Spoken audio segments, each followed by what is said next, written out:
کامیابی اور صحت۔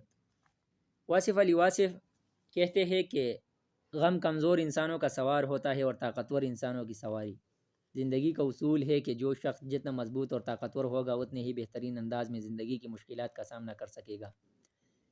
کامیابی حاصل کرنے کے لیے انسان کا ہر لحاظ سے مضبوط ہونا بہت ضروری ہے تاکہ وہ نہ صرف کامیابی کو اپنا سکے بلکہ اپنی کامیابی سے بھرپور لطف اندوز ہو سکے۔ خود کو مضبوط بنانے سے کیا مراد ہے؟ انسان روح اور جسم کا مجموعہ ہے۔ یہ دونوں چیزیں ایک دوسرے کو متاثر کرتی ہے اور ایک دوسرے سے متاثر ہوتی ہے۔ روح کی کمزوری جسم پر بھی اثر انداز ہوتی ہے اور اسی طرح جسم کی طاقت روح کو بھی تقویت بخشتی ہے۔ روح اور جسم دونوں کی بہترین صحت انسانی کامیابی کے لیے ضروری ہے۔ ہر وہ انسان جو کامیاب ہونا چاہتا ہے وہ اپنی صحت پر خاص توجہ دیتا ہے۔ کامیابی کا اصل مزہ بھی صحت اور تندرستی کے ساتھ ہے۔ صحت کی قیمت پر حاصل کی جانے والی کامیابی در حقیقت ناکامی ہی ہے۔ آپ ذرا غور کریں کہ اگر انسان ساری زندگی محنت و مشقت میں گزار دیں مگر جب اپنی کامیابی کا پل کھانے کا وقت آئے تو اس کی صحت اس قابل نہ ہو، ڈاکٹر نے درجنوں پرہیز بتا رکھے ہو اور انسان دوائیوں پر جی رہا ہو، تو ایسی کامیابی کا کیا فائدہ؟ ایک صحت مند جسم میں ہی صحت مند دماغ ہوتا ہے۔ جو انسان روحانی اور جسمانی اعتبار سے صحت یاب نہ ہو اس کا ذہن بھی ذخیرہ یا پروڈکٹیو نہیں رہتا۔ کامیاب افراد کے لیے ان کی جسمانی صحت اولین ترجیح ہوتی ہے۔ ان افراد کے روزمرہ معمول میں ورزش، متوازن غذا اور مناسب نیند لازمی جز کے طور پر شامل ہوتی ہے۔ انسان کی جسمانی صحت اس کی عقل و شعور پر اثر انداز ہوتی ہے، اس لیے بہترین جسم مثبت سوچ کو پروان پر چڑھانے میں مدد فراہم کرتی ہے۔ یہ مثبت سوچ انسان میں ہمت اور طاقت پیدا کر کے اسے مشکلات سے لڑنا سکھاتی ہے۔ کامیاب افراد اپنی سوچ کو مثبت، اپنے ارادوں کو پختہ اور اپنی ہمت کو مضبوط بنانے کے لیے روزانہ کی بنیاد پر ورزش کرنے اور عقل مندوں کی صحبت میں بیٹھنا پسند کرتے ہیں تاکہ ان سے کچھ اچھا سیکھ کر اسے اپنی زندگی میں شامل کر سکیں۔ انسان کی کامیابی میں روح اہم کردار ادا کرتی ہے اور روح کی غذا اللہ کے ذکر میں ہے۔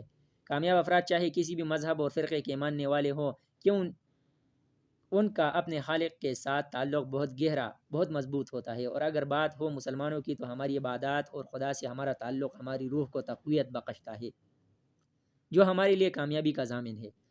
خدا کو بھی اپنے طاقتور بندوں سے خاص محبت ہوتی ہے کیونکہ یہ عقل و شعور کے ساتھ ساتھ جسمانی اعتبار سے بھی اللہ کی راہ میں بہترین طور پر لڑ سکتے ہیں۔ اللہ کے نزدیک طاقتور مومن کمزور مومن کی نسبت زیادہ محبوب ہے۔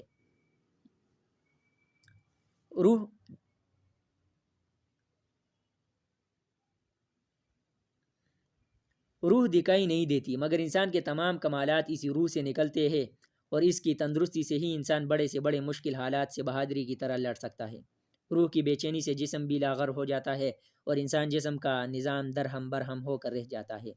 غرض یہ کہ کامیاب ہونے کے لیے انسان کا جسمانی اور روحانی اعتبار سے صحت مند ہونا لازم اور ملزوم ہے، اور یہ عادت ہے جسے آج تک ہر کامیاب انسان نے اپنایا ہے۔ زندگی میں انسان جہاں کامیابی کے لیے اتنی تگ و دو کرتا ہے وہی اس پر لازم ہے کہ وہ اپنے جسم اور روح کا بھی خیال رکھے تاکہ وہ اپنی کامیابی کا بھرپور فائدہ اور مزے لے سکے۔ کامیاب افراد کی اپنی صحت کے حوالے سے اپنائی جانے والی خصوصی عادات کو اپنا کر کوئی بھی انسان نہ صرف اپنی صحت کو بہتر بنا سکتا ہے بلکہ اس کا یہ قدم کامیابی کی طرف پہلا قدم بھی ثابت ہو سکتا ہے۔ نمبر 1، مناسب نیند لے۔ نمبر 2، متوازن غذا کھائے۔ نمبر 3، صفائی کا خاص خیال رکھے۔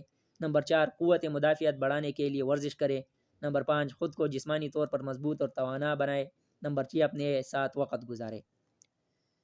غور طلب بات یہ ہے کہ ایسی کامیابی جو صحت کے عوض ملے وہ در حقیقت ناکامی ہے۔ میں نے ایسے کئی افراد کو دیکھا جو اپنا سارا وقت اپنے دن رات خوب محنت کرتے ہوئے گزارتے ہیں، انہیں نہ کھانے پینے کی ہوش ہوتی ہے اور نہ اپنوں کے خوشی غم میں شریک ہونے کا موقع ملتا ہے۔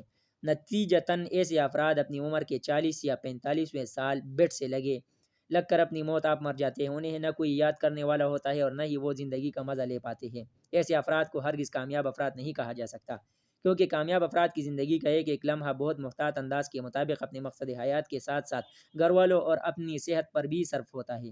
ان کی زندگی بے رنگ نہیں ہوتی بلکہ ان کے کاموں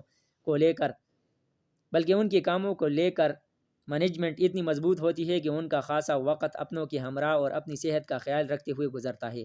کامیاب لوگ صحت کے عوض کامیابی نہیں خریدتے۔ اگر انسان کامیابی کے سفر میں اپنے ہی لیے وقت نہ نکال پائے تو وہ ناکام ہے۔ حضرت محمد مصطفیٰ صلی اللہ علیہ وآلہ وسلم فرماتے ہیں کہ اللہ سے معافی اور صحت کا سوال کرتے رہا کرو، کیونکہ ایمان کی نعمت کے بعد تندرستی سے بہتر کوئی نعمت نہیں۔